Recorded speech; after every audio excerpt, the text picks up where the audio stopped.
بسم اللہ الرحمن الرحیم۔ خدا تک پہنچنے کے بہت سے راستے ہیں، لیکن میں نے خدا کا پسندیدہ ترین راستہ مخلوق سے محبت کو چنا۔ جب کوئی غم دیکھو تو استغفار کرو، کیونکہ غم تو خدا کی طرف سے آتا ہے۔ تم اپنے کام میں لگے رہو۔ جب انسان کی آنکھوں سے ندامت کے آنسو بہتے ہیں تو اس پر رب کی رحمت برستی ہے۔ تمہاری روح کے لیے اس سے بڑھ کر کوئی مرض نہیں کہ تم خود کو کامل سمجھنے لگو۔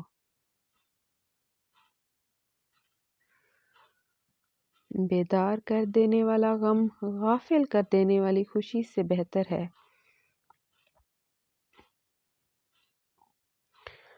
اگر میرا علم مجھے انسان سے محبت کرنا نہیں سکھاتا تو ایک جاہل مجھ سے 1000 درجے بہتر ہے۔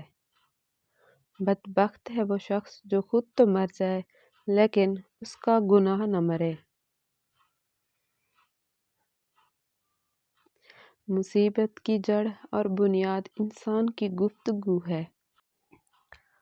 اللہ تعالیٰ کا خوف بقدر علم ہوتا ہے اور اس سے بے خوفی بقدر جہالت ہے۔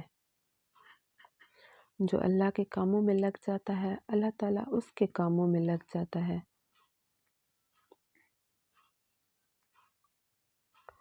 حضرت نوح علیہ السلام نے جانوروں کو صرف ایک بار بلایا اور جانور کشتی میں سوار ہو گئے، جبکہ انسانوں کو 900 سال بلاتے رہے مگر وہ ڈوبنے پر ہی ڈٹے رہے۔ حضرت نوح علیہ السلام کے بیٹے نے سدھرنے کا ارادہ نہیں کیا، حالانکہ وہ وقت کے سب سے بڑے مبلغ اور نبی کے گھر میں رہتا تھا۔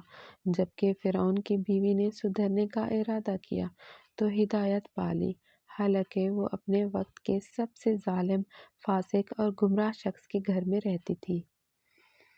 اس لیے حالات کا بہانہ مت کیجیے، برے حالات میں اچھا کرنے کی کوشش ضرور کیجیے، اپنا حصہ ضرور ڈالیے۔